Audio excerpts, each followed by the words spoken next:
Thank you very much, guys. And yes, Mirage, this is going to be a great map between the two offers, I feel like, of Renegades and Grayhound Gaming. As I said in the death, Sterling dropped 30 in that last match. And it was well-deserved. His aggressive play style, when he was allowed to do it, worked out damn well for him and his team.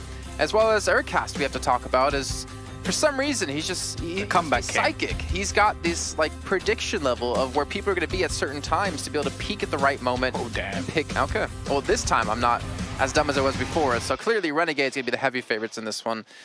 But they did take the first map. It just wasn't in the way that they might have hoped to, because 16-14 isn't the scoreline that they were looking to get, especially in this game against their brethren.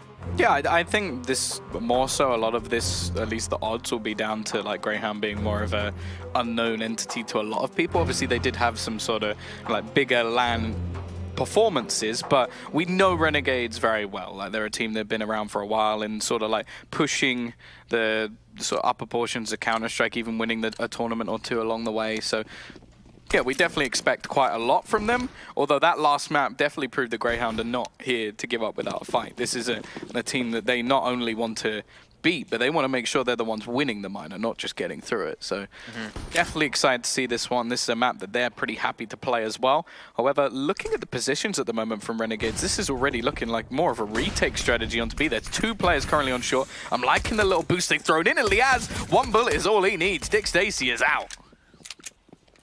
Well, that's 1 player gone, but they still able to get into the site and get the plant, most importantly. But what a shot of Malta there. Just Neos it around the bullets out of Azur.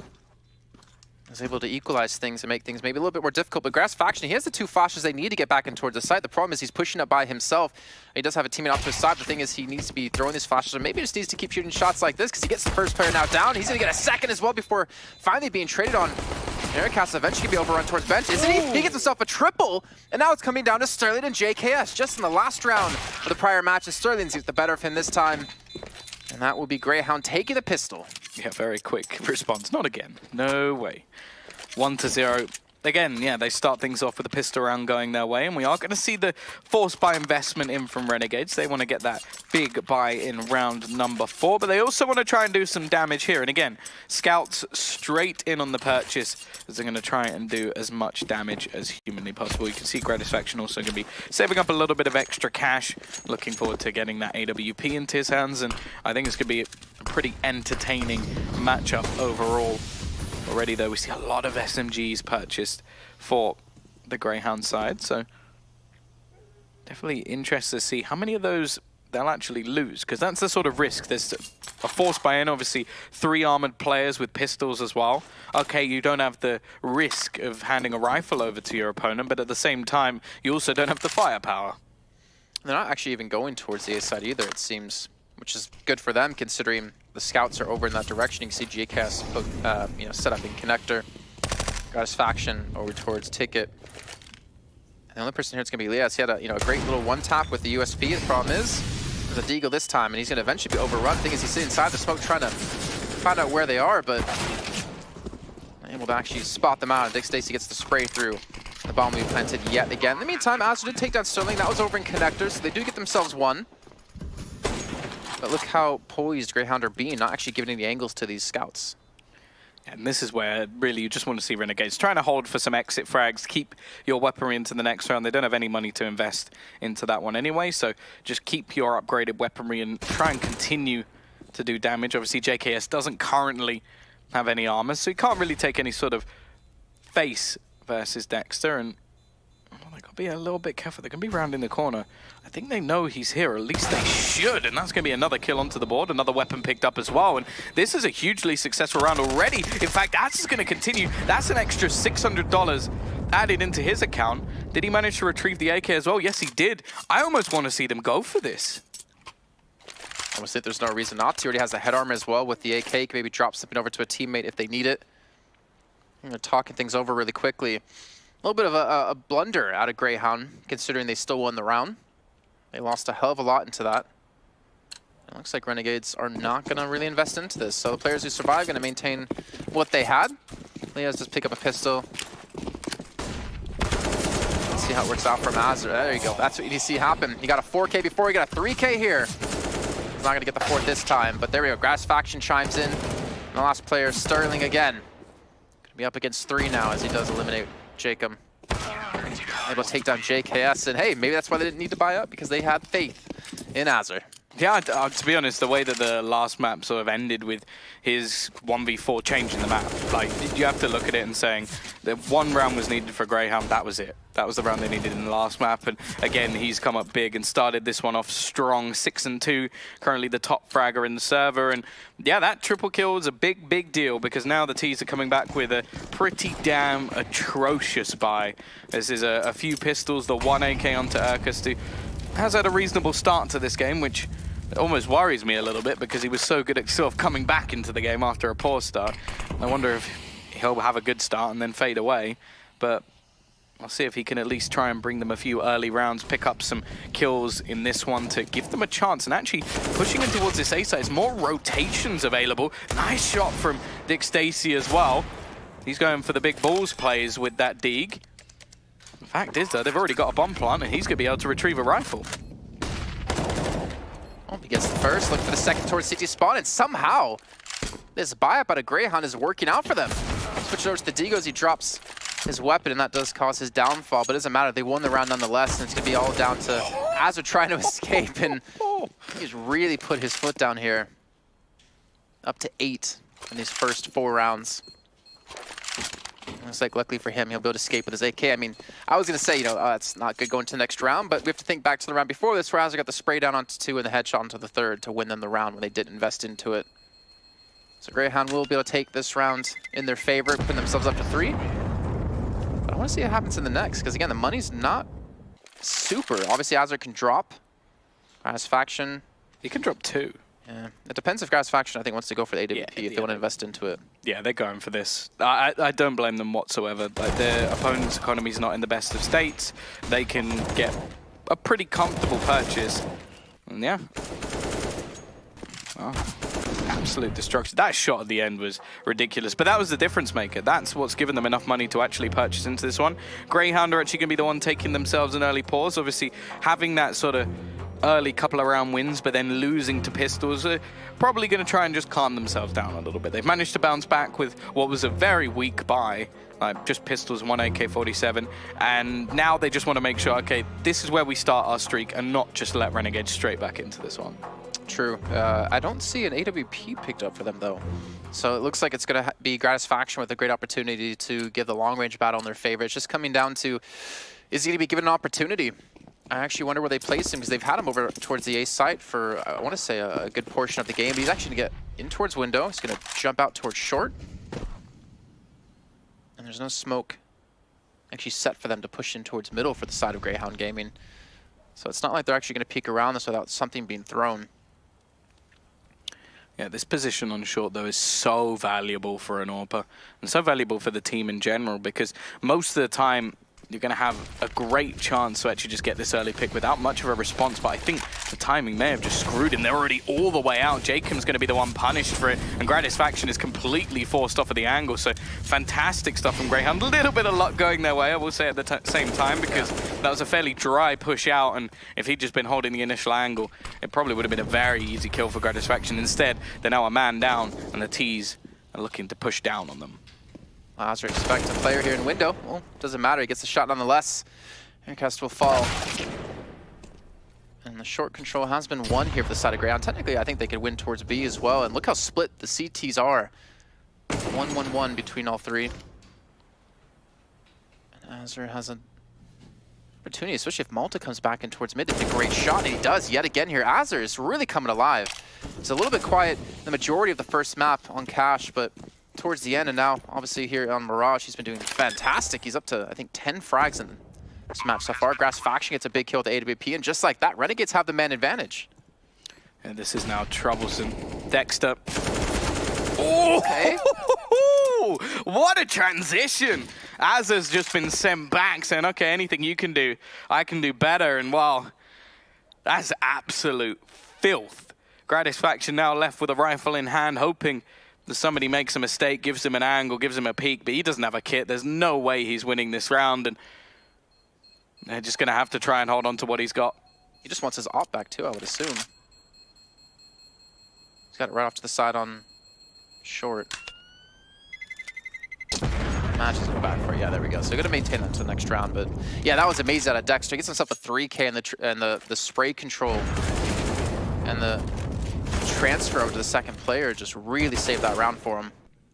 I'm just waiting. There's only... What? I'm disappointed. That was the biggest production Stacy tease I've ever had. Well, 4-1 Gratisfaction.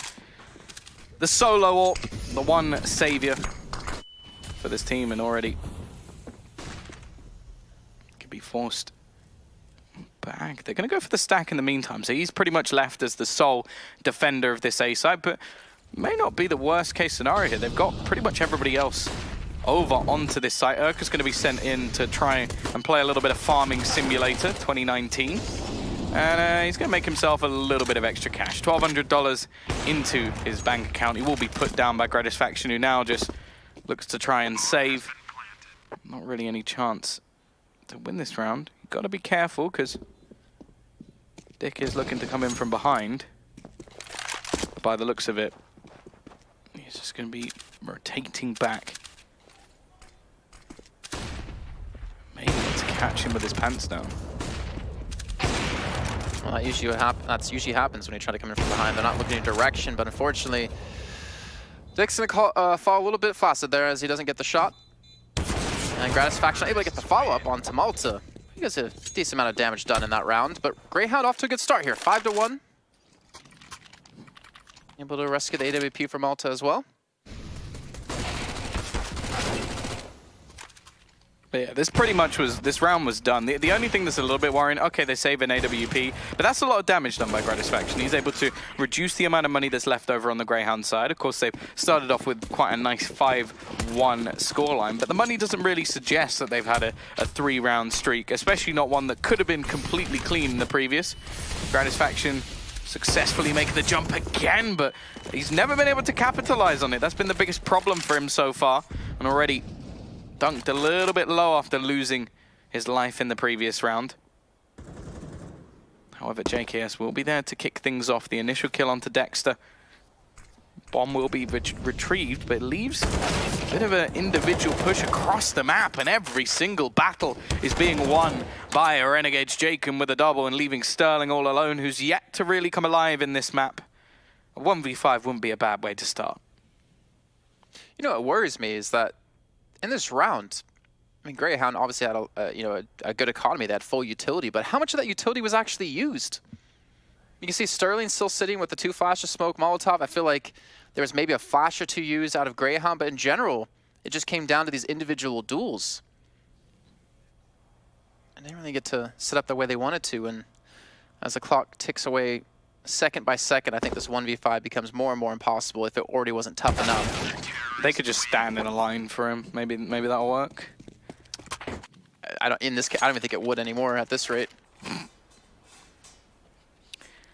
Well, it is going to be a second round on the board, and the interesting thing is that a 3-round streak, as mentioned, the amount of damage that Gratisfaction actually managed to do in the previous round has played a big part, because we're now going to see a second timeout called by Grayhound. They don't have the money to invest into this round, so they have to take a hit. So Renegades obviously doing very well in the previous round to keep it quite clean. They're now going to look to try and do that again and actually build up some money. I mean, this even dates back to the round where Gratisfaction got a triple with AWP, when that's all they had. Like, every kill that they were getting is just, it's eating away at the economy for Grayhound. And like you said before, even though they're up 5-1, it's not as if it's been a clean 5-1. They've been constantly taking casualties.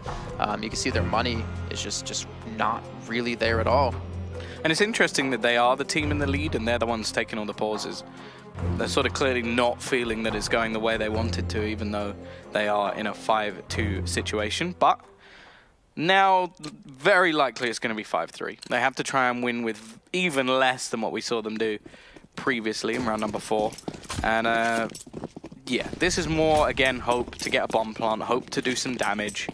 And yeah, get some extra cash for your side and maybe steal a weapon. Dexter's going to be off by himself, trying to sneak through the smoke, and quickly gets shut down. I think Liaz as well, the smoke already set up He's going to have a fairly easy shot here. He's going to be up against the P250, which should still ideally be able to win out on this trade. But I wonder if Grayhound are using this as some time to talk yet again, like we saw Renegades do before on Cash, since they are down to just 2 timeouts left. I mean, they have eaten through, right? 2 timeouts so far, and it's only been 7 rounds, if I can count. But I definitely agree with you that it doesn't seem to... I mean, even though they are winning, it's not going the way they wanted to, and I think the pressure of this match, of the winner's match, like you win this, you get practically a day off, you get the first seed out of group. Ooh. Actually get a bomb on it? Surely not. Molotov should finish him, but it will finish him. It's after the bomb's gone down. So although there's not much in here in terms of damage, that's hugely successful for Grayhound. They get themselves a bomb plant. That'll make sure if they want an AWP, if they want anything extra in terms of the trimmings, like the utility and everything, they can have it in play. So all in all, that's not a bad round at all, considering they only managed to kill off 1 player.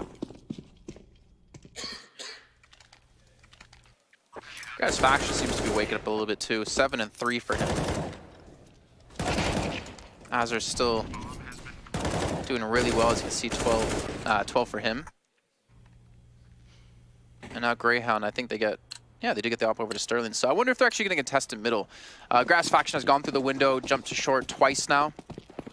They spotted him last time he did it. They expect it again. I guess he doesn't have the spawn for it. They don't want to go for it. But that one-way smoke's going to allow him an angle to shoot from. Actually, that wasn't even his smoke, so that was the enemy smoke just misplaced, right? Yeah, I'm not even sure there was a Molotov or anything thrown down to sort of displace it. So, yeah, just slightly missed. Luckily, nothing is going to come of it. The T's will know by now that the smoke has faded. And actually, did he spot anyone there? So close to the wallbang going through, but not quite enough just yet. Molotov going to be thrown in to try and force him out of position and can allow for the boost into the window. And Dexter is going to manage to finish off Grayhound's faction. Not the start the Renegades were looking for. And look how much utility's already gone. They have got 4 flashbangs left, and there's only a minute on the clock. Oh, again, this is something we saw before out of Grayhound. Like, they had full utility. They had the economy, but they didn't use any of it. They just got killed off before they did. They took a lot of these individual duels instead of flashing for each other and using these smokes to work angles. Azur, being able to get the bomb down here over towards short as he takes down Sterling. Call's been made in, and you still have JKS lurking over towards the A side as Dexter's trying to make something happen from connector, but once the smoke fades, he's going to see that there's no one facing him from short. 35 seconds left to go here as well, Tom. Like, this should be an unwinnable situation. Yeah, this is a horrible, horrible spot to be in. And the fact is they have players covering, not even the bomb. They're just covering ready for if they go towards short. Azur not going to be able to do anything, but the fact is there's only 20 seconds, but that kill onto JKS is massive. That gives them an opportunity to try and switch back. Azur's going to come in, but he doesn't manage to drop the man with the bomb. So Malta's going to be left with a hero chance, as he will get into the afterplant situation. The fact is, though, still a lot left to do. Azur so low on HP, he's going to go fighting first as he's allowing his teammate to try and go for the trade, but the trade is not needed. Azur again, 4 kills, another massive round for the man leading the side, not only, well, by voice, but by frags as well. So here we go, Renegades. Off to a start, 16 frags for Azur now. Out of 9 rounds, that's some ridiculous stuff. Actually, out of the 9 rounds we've had, I'm trying to remember if he got 2 in this round or not. He had 5 2+ kill rounds so far. Well, Okay, so he got a triple there. So he has 6 4 2+ kill rounds so far out of 9. That's insane stuff out of this player. Yeah, he's having a fantastic performance after what was a pretty slow performance on Cash. The interesting thing is when you look at the sort of fragging statistics for Grayhound, considering they're in the lead, they're very low. Like, a lot of these rounds have been very, very close. Grayhound's faction, once again, kicks things off. Bomb drop to the deck, and this is just a complete mowdown of players. Renegades, again, it seems like a little bit slow to start. We see Grayhound off to a good start on the first half, but then we just see the bounce up from Renegades. A few rounds in a row, clean ones at that. The economy is built, like, just bear in mind what, so that is 4 rounds in a row they've had. They've got 10,000 on Azza 8,000 on multiple players, and then the lowest is Jacob with 3,000. And you just sort of have to look at it and go, okay, they're now in a really strong position. It's going to be up to Grayhound to win a couple in a row just to attempt to break them. I mean, Azra had 173 ADR before that round finished because he didn't give an opportunity to actually shoot anyone since they all went towards A. Now Leah's going to have a chance to spray them down, gets them through the smoke. That's Malta now out of this fight. The problem is the bomb's still going to be back in towards spawn, so it's not like they were to commit to this anyways. And Azra is having an amazing game, and Dick Stacy Swish. That was blown up. That was a swish nade. Jacob will go down, but he's still done a lot of damage in response. He's not out of this round just yet. It's just the low HP that sort of worries me a little bit for the Grayhound side. And T's once again going to take control of the window. That was a bit of a problem before, but not when Azza's around. No one seems to be able to compete with this man at the moment. At least on the opposition side. And you'd hope his teammates wouldn't be trying to compete with him too much. Either way, the man advantage sticks with the CTs and the low players are still standing. At least on one of their legs, but Liaz, oh, that's an interesting time to reload. Goes for a little bit of a peek back. Caught in the animation and will just fade away. He may just be able to catch them on the cross through the wall, doing loads of damage, hits the headshot onto Dick Stacy, and it's going to be the runaway, but there's only 30 seconds left on the clock. It's because Dex has managed to get so far into this site. It's been a little bit of a misread. The problem will be, can Sterling actually cross? Because if he's caught at any point, he could be in trouble. Azza completely bemused by the fact that somebody just pushed all the way through A. And yeah, I think it's a bit of a mistake from JKS, just going aggressive, didn't manage to spot the man, I believe, in Palace. However, he now controls the Palace itself.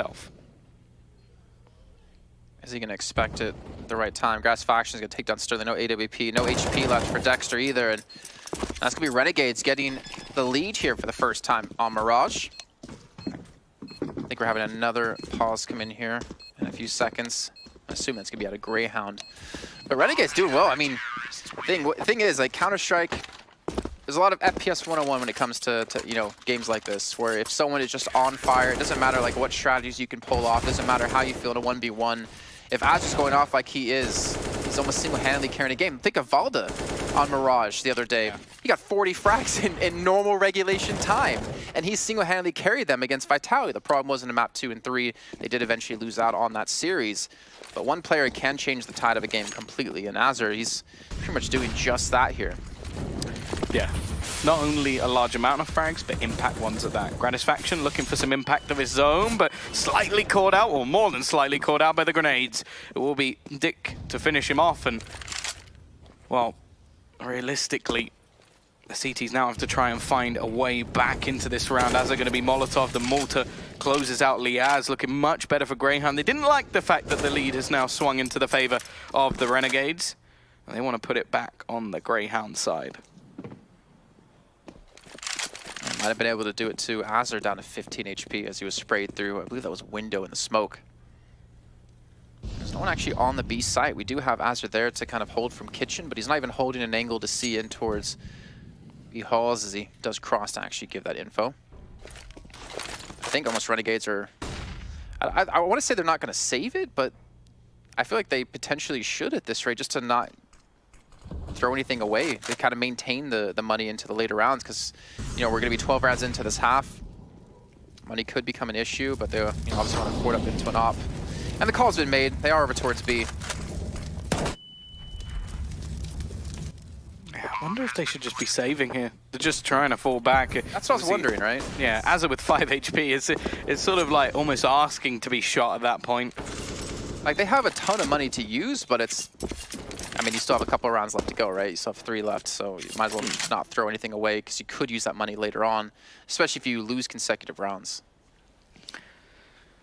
More interestingly will be whether or not there can be a couple of exits coming in, because we've already seen the sort of problems over the last few of economy for Grayhound, although they have been losing in a streak before eventually managing to win one now. And you can see that they're not really looking to fight too many of these players. Even though they have everybody standing, they want to build up some economy of their own. Jacob's going to be executed by Dexter. Or Dextercuted. And also we know that just from the show, he's not going to get caught. Spoiler, I haven't finished the show. I was like 5 seasons in, I was like, damn, this is grim. It's like, he's pretty good at this. Yeah.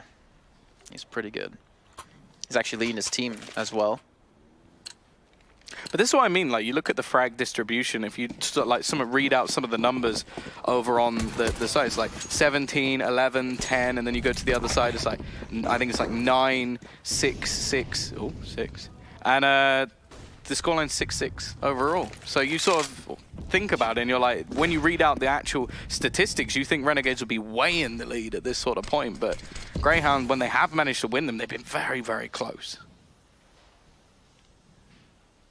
We do have one of the first AUGs actually in this match, I feel like, with Azure and Liaz.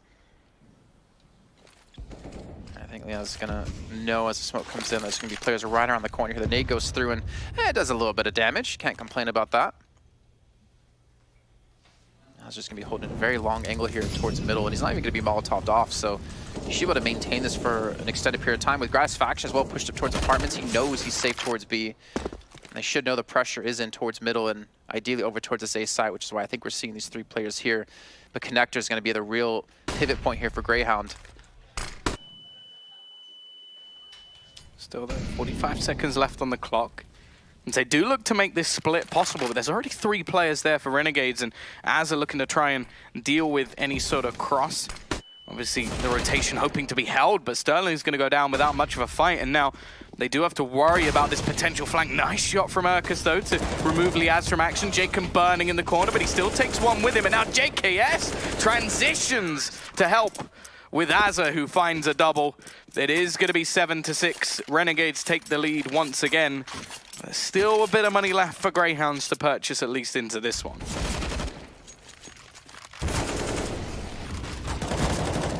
I think he's gunning for that 40. I mean, at the way he's going, he might be able to, actually. So Grayhound go for a timeout. 1 left. They've used 3 timeouts in their T side of Mirage here. Yeah, I do, to be honest, I understand that a little bit more, because I feel like with your T-side strategy, there's a lot more you can change. Like, if there's like different ideas floating around or things that you feel are going wrong.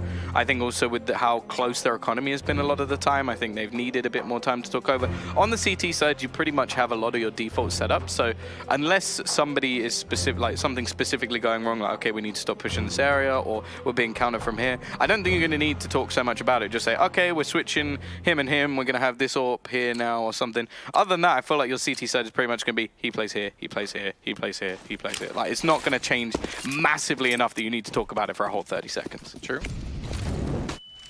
Azure on 20 so far, and this Leah's actually only on 3 frags, but hey, when Azure's hogging them all, you know, it's only a finite amount of frags you can get in every round.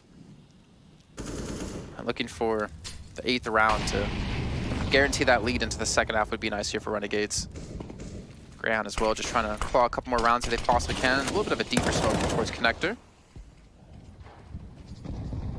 Not actually really applying any pressure towards short, though, as we can see. It seems like they are getting ready to go for the hit on towards this B side where Liaz going to be waiting. And Azur's going to be able to rotate in from short. And the AUG from short here, as they're trying to come out of apartments. If you're not smoking him off, he's just going to decimate you. Unfortunately, Caster Curse comes in, only gets 1, but Liaz going to be there, able to secure 1 for himself, but not the second. Dexter still not getting caught. And they do have the man advantage, and more importantly, they have the bomb down here. Oh, nice shot from Sterling, and well, Dexter copycats his teammate and insta headshots Gratisfaction as he looks to move in. 7-7 really is nothing separating these teams, although either side have had like some sort of streaks along the way. They really are neck and neck, and they have been throughout this series so far. The first map ending 16-14 in a 1 versus 1, and there were some rounds that definitely could have gone the other way to give Grayhound the edge. Obviously, bear in mind the 1v4 from Azza right towards the end of that map. It's looking like it's going to take a serious second half from either side to really settle, well, whether or not Renegades are going to be going straight through, or Grayhound are going to take us to a third. Either way, this side of the map is not done just yet, but JKS will finish it for Dexter, as he will have to wait until half number 2 before he can play again. So he gets an extended break for him. Jacob going to be still tucked away in Connector, and it looks like they're trying to take Stacy to come through. They're probably going to jump right into Liaz, but he does get the better of him. Does he expect the second player going to be there? And Jacobs, well, he answered that question for us relatively quickly. The last 3 players are going to go for an execute towards the A side. Just could be a shooting spree for JKS. We can still see he's worried over towards Palace. Expect someone to maybe potentially come out. He will fall without a fight. It's now turned into a 3-on-3. Yeah, and actually they have sort of sectioned off, but there's a little bit of a gap in the smoke. Looking like they're going to go for more of a default plant. Actually chucking the bomb away, and instead as they attempt to cross, all of the smokes have faded now. There's no utility left. They've sort of lost their window of opportunity here in the CT side. They're looking to try and capitalize on that. Only 40 seconds left on the clock, and okay, that seems like a world away, quite a long time, but with the positions currently held, it could become quite difficult. Now CT's no longer safe, and Azza, is he going to hear the plant? This is opportunity to actually go in for the peak, but Sterling sticks it like a man and will be left to at least fight back in the 3v2.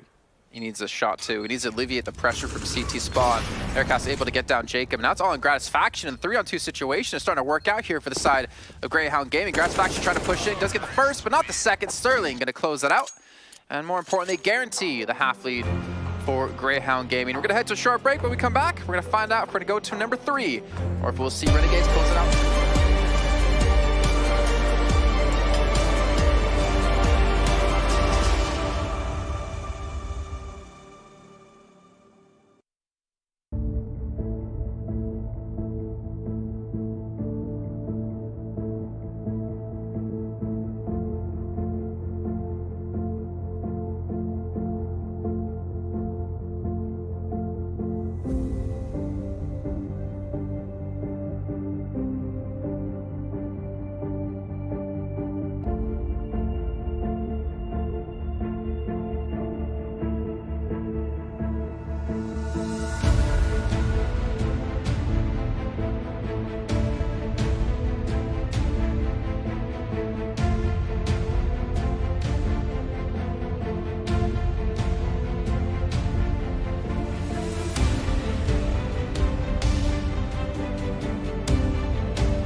Or if Renegades can take it in 2, we'll see you after the break. Just kidding, this is live, this is not a recording.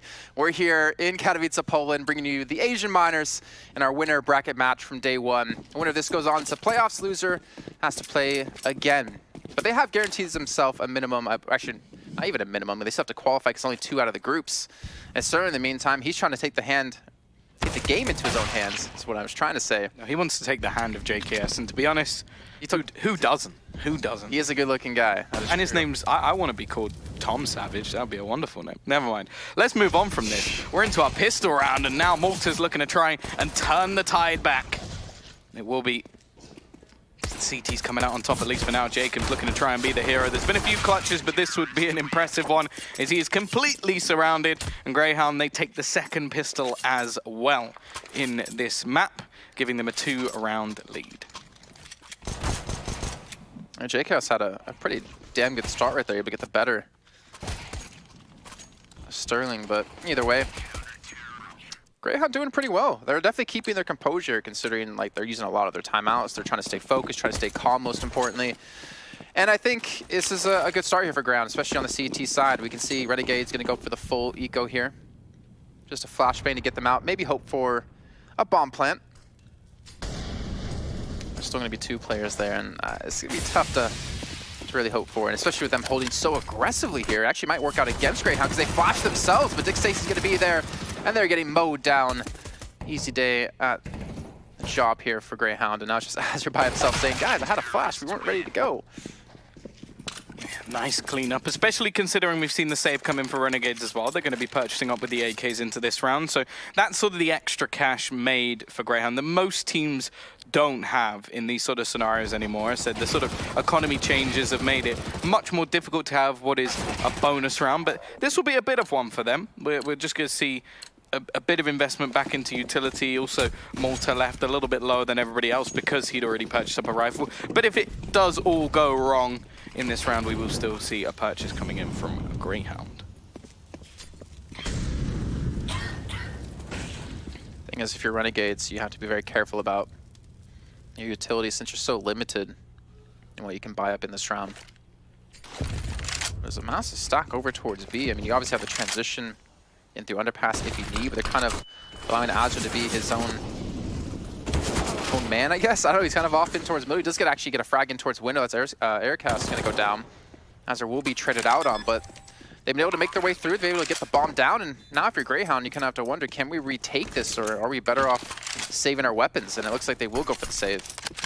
Yeah, completely agree with that in this sort of situation. You've managed to retrieve an extra rifle, keep the rifle you had, and then everybody else can buy one. So you've gone from a bonus round situation where you had a load of SMGs, you were trying to do some damage and buy up in the next round to, okay, well, we didn't really do much damage, but at least we've managed to keep 2 rifles, and then we can buy up another couple if we want to, which I imagine they will. So it is going to be an 8th at least for Renegades, and they only lose 1 player themselves, so they're in a pretty good scenario. Can't expect any of the remaining players in this sort of round to meet, because both teams just want to keep everything they've got into the next. But now we look to see who is going to take that all-important 19th round.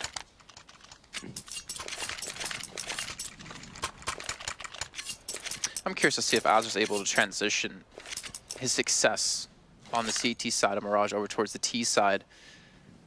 He's actually 4-0 in opening duels, by the way. And he has 6. Not bad. Yeah, and he has 6 2+ kill rounds.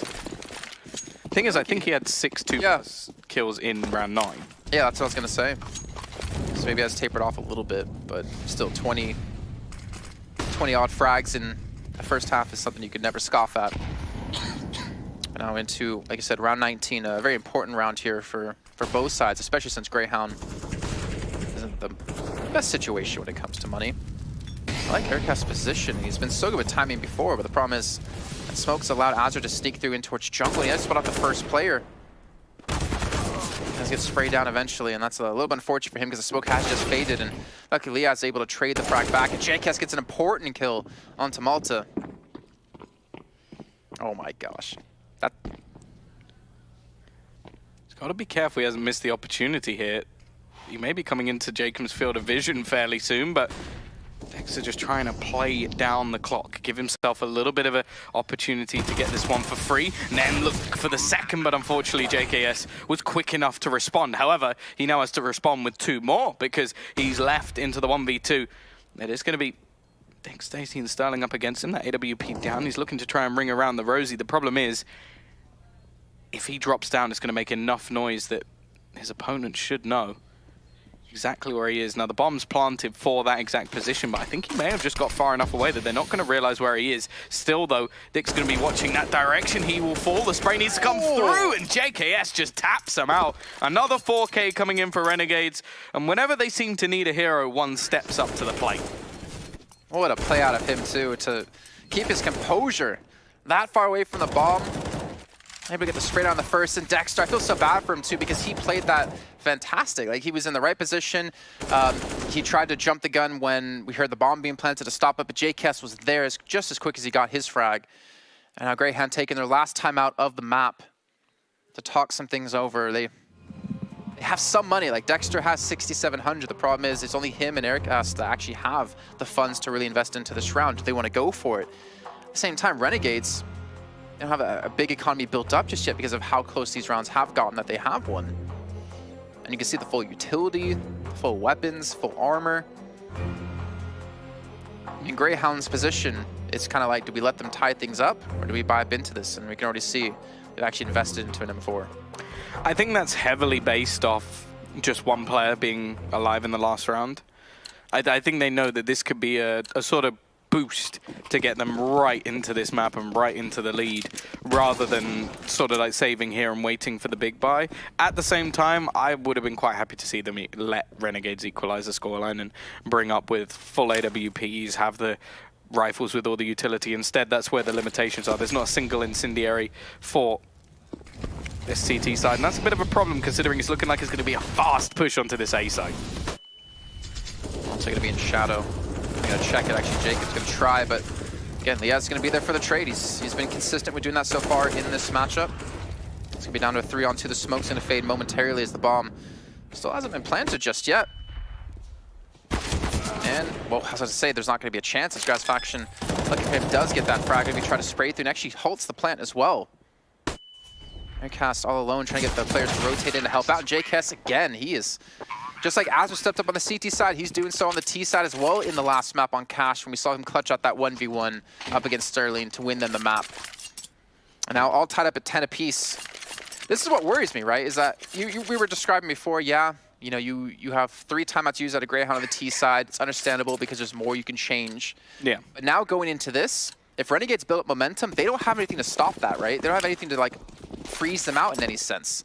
So it's a little bit worrying for their side if they can't take some rounds back. And we're going to see the push-up come in. It's going to be actually a big push out of both teams. You can see the Sprayer going to come through. Azur with the MAC-10 gets the first.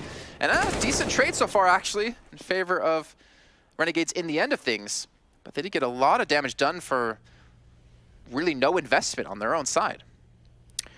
Yeah, this is, well, pretty much just a stat padding round for Grayhound faction. But still, 2 kills, not bad for the CT side. The thing is, I feel like this is where Renegades can be their scariest, because I think that if you look at the sort of like the likes of Azur and JKS, in this server at the moment, if I talk about skill ceiling, I think they're easily right up there. I think Jacob as well is another one where it's just like, if they hit their peak, I don't think there's anything anybody else in the Asian minor can do about it. And the fact is, both of these players are performing out of their mind in this game. Azur, 24-13, JKS 21-9. And I just don't think that if this continues, there's anything that Grayhound can do to compete against it. Well, you said at the start of the series that Renegades are typically a team who doesn't do well in the initial match tournament. And then they start to, you know, power up or level up, whatever you want to say, throughout the course of that. For me, if this is their not doing well stage, if that's true, obviously... I will say that a lot of the time that does seem to come down to just jet lag, which they haven't had this time. So they don't have that excuse anymore. But at the same time, yeah. I just wonder if they're going to keep getting better as the days go on. Like, if they're already playing at a pretty decent standard, you already have JKS and Azur being able to step up like this individually. You know, like you're saying, can anyone stop them in the Asian minor? Well, the other thing as well is if they go straight through like the upper bracket, if they win this one, then well, the chances are that they'll just have to play like Greyhounds again at some point. Like, this is their toughest opponent, or likely to be their toughest opponent. So if they win this one, they can pretty much take a bit of a breather. But, well, they will. They can take one. They get tomorrow off. But either way, we're acting, or sort of talking as if it's done. 11-10 is still a very close scoreline. And, well, Dexter and Sterling are going to silence us within seconds, as they have managed to find a couple of kills. Still, Azur is standing, and he's still kicking as well. He's found 2 straight back, and he's got his partner in crime, JKS, up alongside Liaz. And JKS has already done a little bit of damage. Looked like it would have been quite a bit more, but as it's still going, Liaz will chime in, and now it's left all on to Dick. It's going to be very hard for him here as well, as he's trying to push in a 1v2, and he's going to get beat down pretty hard. And that will be Renegades taking the round, but that round would never have been possible without Azur's 3K that he got. Never would have happened, as well as Sterling, who got dismantled in towards Ticket, but I think that was JKS just spamming away at him constantly. Massive duels, massive impact fragged out of this player here. And Renegades are on a streak, 12-10. They've won the last 4 rounds straight, actually 5 rounds straight. And the question is for Grayhound, who's going to pretty much throw a decent amount into this round. Can they stop this? Can they stop this bus that Renegades are driving through here on Mirage? Yeah, this is it's looking pretty unlikely, at least at the moment, even though it's sort of been a close scoreline. It's just the way that Renegades have managed to win the last few rounds, like even with like huge disadvantage at the beginning, it seems like those sort of two players have just been having crazy games. If one of them doesn't step up, the other does, and that's a very, very scary prospect. Like, as I said, when you consider that right now Azure is 10 kills above anyone in the server except for JKS. Like, that's a scary prospect. Dexter at least will be able to chime in with one off the back of the scout. There's only going to be one man looking to really defend this side. Dick Stacy is gone, and his teammate will look to rotate in, but they're meeting the same fate. It really is a race to the sort of 30 bomb at the moment, but Azure is leading it. Sterling will at least be able to put down one, and that's an Aiken. He's out. See you later. He's going to be retreating. The difference I fear at the moment is this guy doesn't have the same impact he's had in the previous map. He was, I think it's arguable the best player because obviously Jacob played so well, but I just feel like in terms of impact for Grayhound, he was massive with his 30 kills. Haven't seen the same sort of performance from him. Now, we have had other players step up in the form of Dexter, for example, but realistically, I think we need a little bit more of Sterling in the server. I think, though, a lot of it's coming down to the fact they're not able to really get an op in his hands in the way that he wants to. Like, he had an op, obviously, 2 rounds prior, but he had no head armor, and he wasn't in a good position because Azure, you know, got a big triple kill. I feel like with them taking the initial 2 rounds, he hasn't been able to get set up necessarily in a good way, which is definitely punishing for him. And now Renegades going to take another pause themselves, talk some things over. It seems to be mostly towards Azure, you can see. But he's playing amazing. He's 28 frags now. And you have to wonder, is that kind of what stops Grayhound, is these individual plays of Azure getting a triple kill or JKS getting a triple or quad kill? I mean, between the two, they have 13 2+ kill rounds with JKS and Azure. And it's like, how do you stop that, right? Well, yeah, ideally, someone on your own team steps up to that kind of level and can handle them, or you're able to play in a different way. But with them on T side, it's not like you can figure out where they're playing. You know, like, oh yeah, Azure's going to be towards B, so we can just avoid B or smoke him off. It's, you kind of have to adapt in the middle of the round, and it's being tough to do here for Grayhound. Well, we now actually see what is their attempt, their switch up. They've gone for the double AWP setup. It's going to be Urkus picking up the secondary, and he'll be set up over towards this B site. Dexter's actually going to be the one to find the initial pick onto Azure, though, in the underpass position.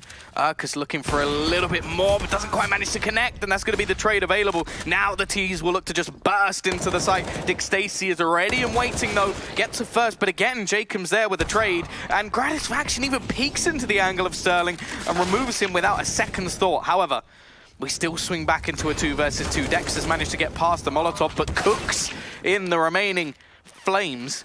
Now Liaz left into the 1 versus. Oh, and he's going to get past the angle, and Malta has absolutely no clue. It's close, but not enough for Grayhound. What even happened in that round?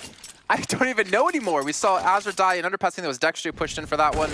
And then we saw just kills being constantly traded out. You saw Aircast miss that shot.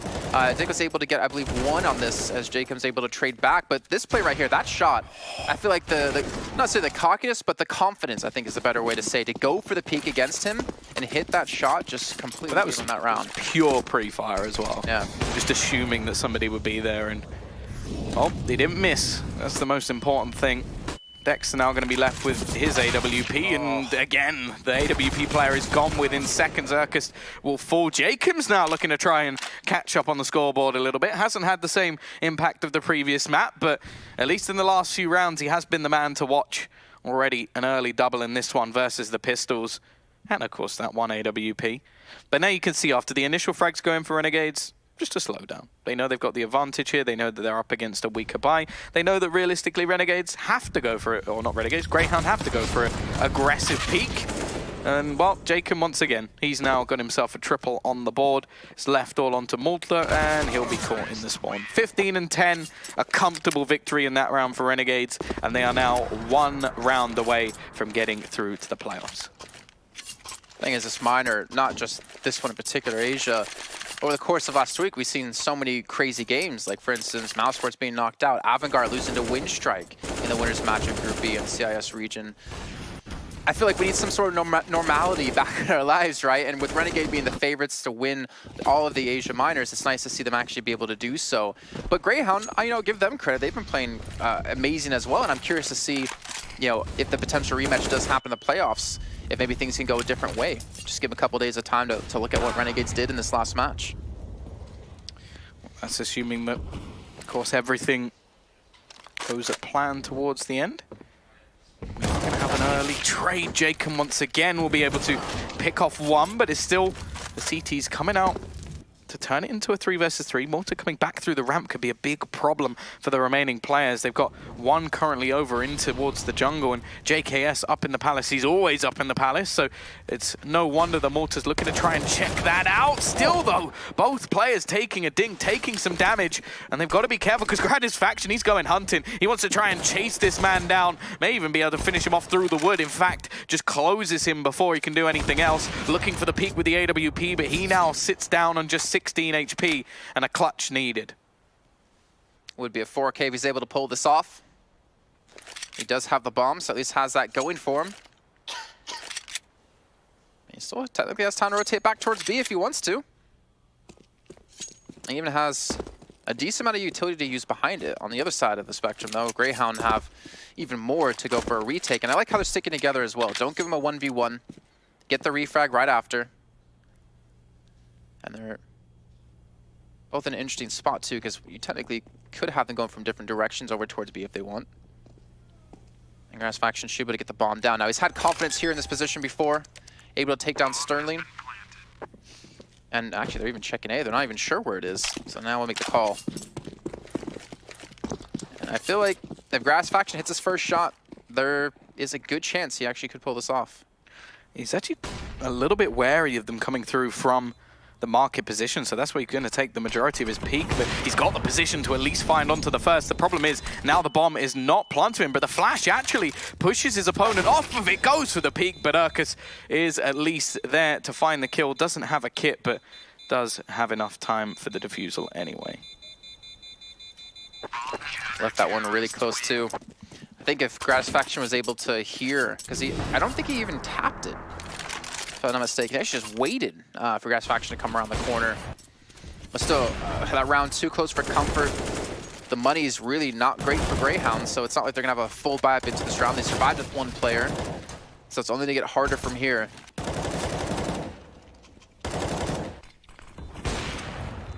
Well, Renegades using their penultimate tactical pause, so again, both teams utilizing all of their attacks other than, well, the one for Renegades left, but I'm sure if they lose a couple more rounds, that'll be coming in as well. So definitely taking the time to talk things through. They've still got money in this round to buy, and in fact, into the next round, they'll still be comfortable. And obviously for Grayhound, okay, they've taken a bit of a hit in this round for their economy, but they can't be reset because they can't lose. I mean, you're not wrong.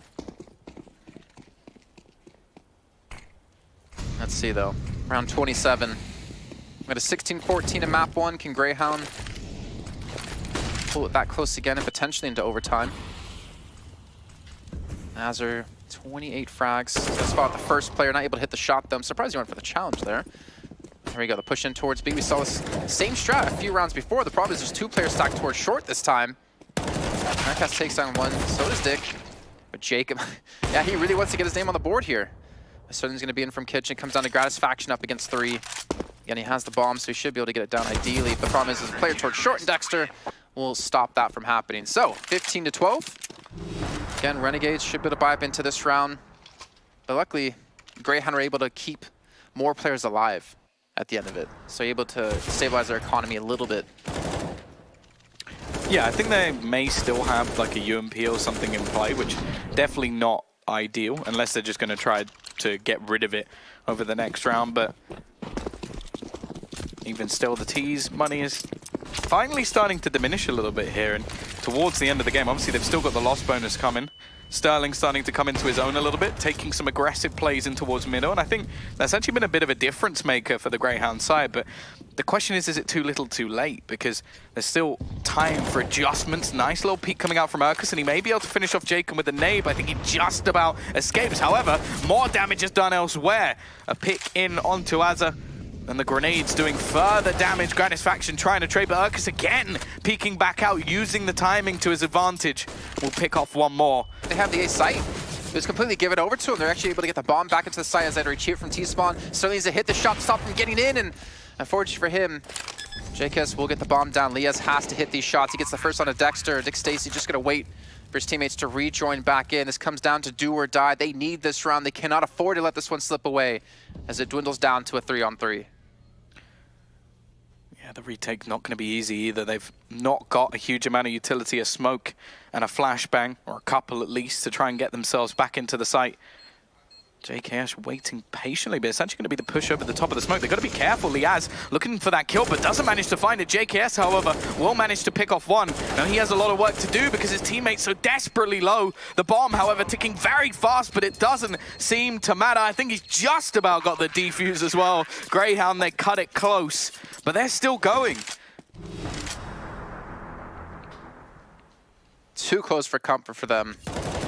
Especially with how that round went, with all the nade damage being done in middle, with Aircast constantly peeking.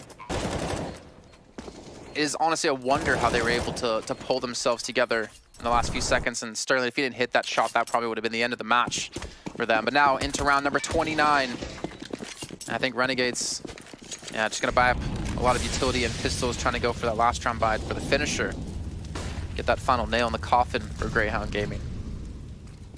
Sterling's gonna have an opportunity for a shot. There's two players towards underpass though. He's gonna have to be careful, but he hits the first. I think he spotted something as well. Yeah, it's gonna be the nade dunked in. He's waiting for Azza to try set up this pick. They've left him with a solo AK once again. They know what this man can do when it's needed of him. Yeah, it's gone a little bit quiet over the last few rounds. They've been on 28 for quite a while. Not that that's anything to really frown upon, but considering how a lot of their rounds really came off the back of him and JKS, they sort of come to expect a little bit more of him. Even still, though, the CT side sit with that man advantage. For the majority, it is still pistols.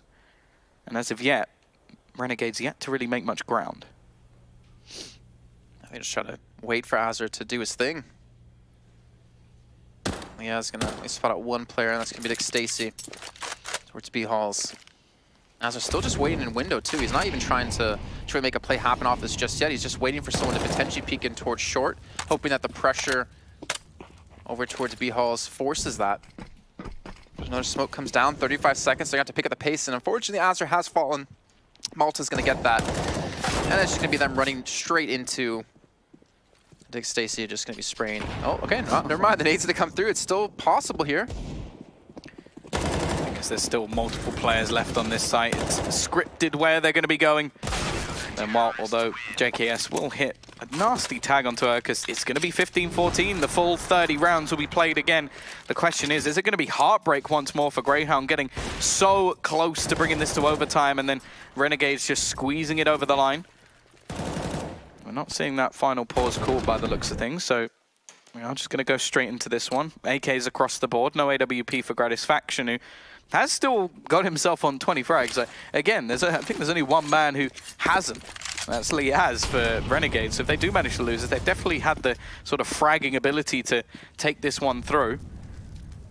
At the same time, they're going back to basics, right into this A site. With the smoke setup, it's going to be Mortar and Dexter. A little bit closer, may not be expected around this corner. He's going to spray down two. This time they're looking to make it work. A third for Dexter as well.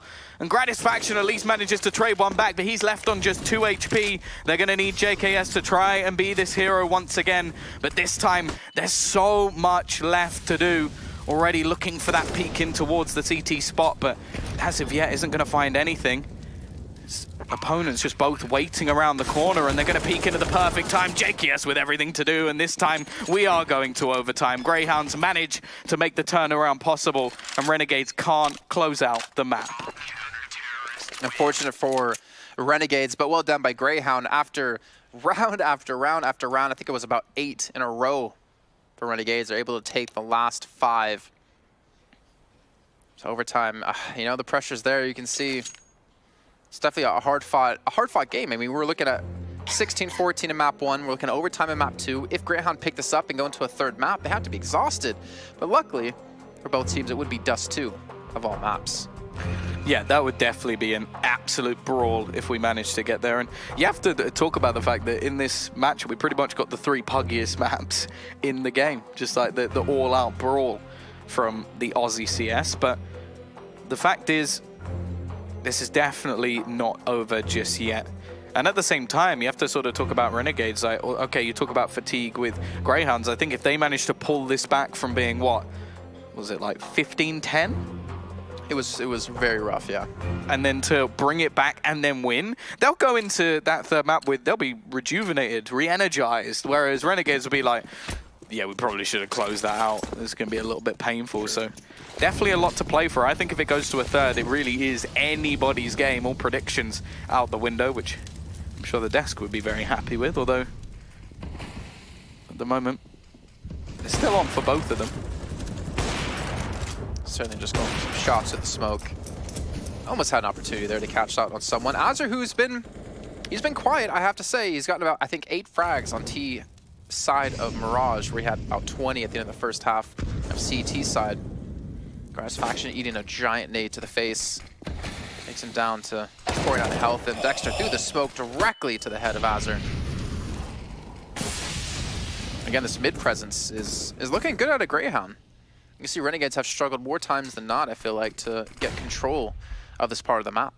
Well, yeah, that's the big change I feel that Grayhound have been making. They've been playing more in middle. They've been taking the fights. They've been challenging versus Renegades, and they are winning these battles. They really have built into this map.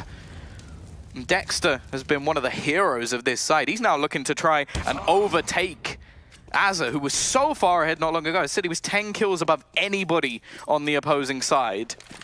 Now, I think the distance is only a couple, and Dexter's just going ham. He's now hit 28, and I believe, yeah, Azur still hasn't moved since I said it.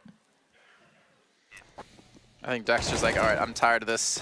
I mean, he was a big player for them in their first match. We're going to find out if he's going to keep this pace up, though. That's the real question. We're in overtime. They're on CT side. They struggled on T side of Mirage, though. They didn't struggle that badly. It was like 8-7, so it's not that big of a difference. But they didn't look nearly as good as they've looked in these last 6 rounds. Yeah, it was more the beginning of the CT side where they were actually struggling. But they seem to have found their groove. It's going to be a fast-paced play, though. This is what caught them out on Cash, and it's looking to catch them out once again. Dick Stacy left to just try and hold on. And while it's not going to happen, JKS will put him down within a matter of seconds. And, well, you almost have to look at the CT side and go, can you win this round? Obviously, money's not an issue. It's OT. They've got plenty of cash, but double AWP, retake. Can't say I'm a believer. Then again, you don't really see many teams actually go for these sort of plays, and they've already managed to find 2 picks right back into the site. Still, though, a lot left to do. They've got kits, they've got utility. Peek back in towards short, but Grayhound Faction hits the crucial kill, and I fear that may be it. 16-16, still nothing separating these 2 teams. And well, now we get to see who will take that final round in the first half of OT. I think it's getting tense here between the 2. I think if Dick Stacy might have gotten 1 frag on the entry there, that might have been able to actually make this a lot more realistic of a retake. But unfortunately for Grayhound, losing the double ops, able to pick up double op yet again. Sterling and Malta have a timeout, the last one here for Renegades. And this is a crucial round to win because, like we were saying before, they did struggle a little bit on their CT side. They look much cleaner on T side, able to win those 8 rounds straight. But CT was a little bit back and forth as they're able to only get a streak of 5 going on. So if you win this, you know you're only 2 away from getting through into the playoffs. Yeah, and well, for their opponents, getting the last round and a couple on the other side would take us to a 3rd and final map. And as said, Dust 2, it really is just an open book at this point. And, well, interested to see who's going to be the one writing it, as we will have, obviously, a full buy on either side for this one. A round apiece does just that. Plenty of Molotovs for either side, and a lot going to be expended early on for the CTs to try and just gain control of the apartments.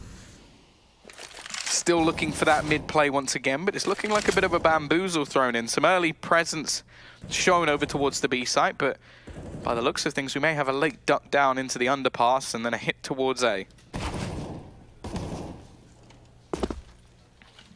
If only Stacy knew how close he was to catching a player from Renegades. So the fake going to be sold here. Actually, are they going to commit for this fake? Thought they might back away. Sterling's going to get the first frag. The rotations have not come in from A, though. Going to re-smoke up, and Malta hits the shot. And Malta gets a second, and just like that, Grayhound, they read into this. Liaz had a slow game here, but if you can pull up a 1v5, I'd take back all of it. This is a time that Renegades needs you to pull something off, and unfortunately won't be really able to. 17-16 in favor of Grayhound Gaming at the end of our first half of overtime. Yes, first time in a long time they've been in the lead.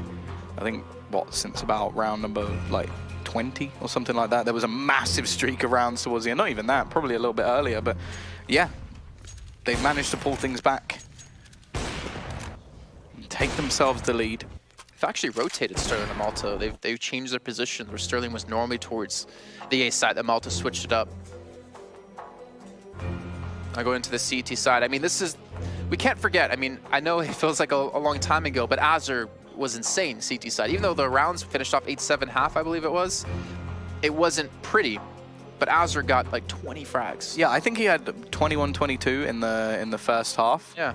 He's had, what, like 6 or 7 since? Which does sort of scare you a little bit, because he literally has, I don't think he's had a kill in about 6 rounds, if not more. But it's been a long time since he's even graced the scoreboard, so hopefully we'll see him step up and have one of those hugely impactful rounds that Renegades need. Otherwise, Dust 2 may just be on the cards. Now, CT side is where he was marvelous, but as you said, a long time ago. Well, maybe we just cast a curse him. Maybe this will be his round. You can see a lot of presence in middle. Look at Jacob, an anti-flash here. Also watching towards underpass at the same time. He gets the first. Thing is, he has no one protecting his backside now, but he's able to get the trade with the help of Azur. And there you go. Wow. Sort of call him out, and he steps up with a couple of his own, hitting that 30 bomb after quite a long hiatus. Just giving his opponents a little bit of a chance by the looks of things. And now we look towards the T side. Dexter and Malta really doing well so far in OT. Question is, can they pull this round back? It's a big, big ask for the remainder, especially with 2 players already ready and waiting on this site. If Liaz jump spots us about one more time, he's going to see them inching their way in towards the B site. Yep, there we go. Spots him out. Malta knows it's go time, but Grass Factor's going to be there to support his player. Now Dexter sneaking his way in towards the site. Not sure he's been noticed, but definitely given away. That should be him falling, but he gets the first. He's not able to get more than that. And Grass Faction's able to help tie things up now at 17 apiece. You can just see, a little bit of exhaustion because of how intense this match has been, going back, both ways. We've seen the players too. Teams. Go on. No, that was all. Okay. So I had to chime in. Wasn't as good as the watch one, but they can't all be winners, Tom. No. I just hope one of mine are eventually going to be a winner. That's probably the most you've ever laughed at anything I've ever said, so I'll take it. That's my winner. Meantime, now Jacob going to be switching up the connector. Azur going to be on short this time. Grass Faction already opens up with the first frag, and just like that, then the first 30 seconds of time, they have a 2-man lead in this round. Yeah, there's actually a chance for them to take all 3, but Dexter looking to try and turn it. It's the same 2 left again, but not for long. Malta left alone is about to run into the hands of Azur, but, well, clearly doesn't have the grip needed, as Malta will be there to put him out. Now Jacob just taking the peek into middle. Doesn't really need to take much of a face here.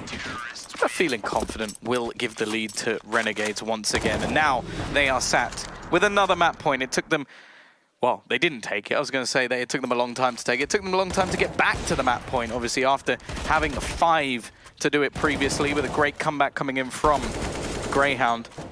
The fact is, though, they may just fall at the final hurdle once again, as they are now sat with even a weaker buy. They've got a Mac 10. They have themselves a lovely little CZ. Now, some Dayang showed us in the CIS minor that you can work magic on Mirage with the Mac 10. And you sort of expect it to be and go over to this B site. Liaz is going to be the one taking the early fight, but just throws down the utility to try and hold back any sort of bombardment from this side. Even does a little bit of damage back. Just trying to spray away through the smoke. They're actually going for a heavier stack towards the B side here for Renegades. You can see it's just JKS alone at the A side to play retake.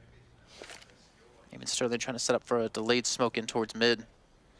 This is a big risk for Grayhound to push in. Again, if Liaz just jump peeks this, he's going to spot them out. He's going to get the information that, hey, they're heading this way.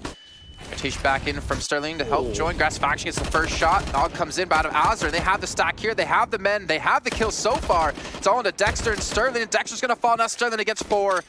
It's going to take God's work here to pull this off, and I'm not sure if he's going to be able to. He's got 50 seconds left, but he doesn't have the HP anymore, and Renegades will get themselves through into the playoffs. Yeah, again, they just sort of show the resolve that they have, losing 5 rounds in a row, going into OT and losing the first half 2-1, then taking all 3 rounds over on their CT side. And I have to say that I feel bad for Greyhounds. I felt like they deserved at least a map. Like, there were so many rounds that were like individually won and really well played by, well, Renegades. And a few of the players able to do it. Either way, it's not our job to break down the map. I'm not being paid for that, so we're going to hand it off to Banks, who I think he gets paid. He might just do it just to annoy Jason.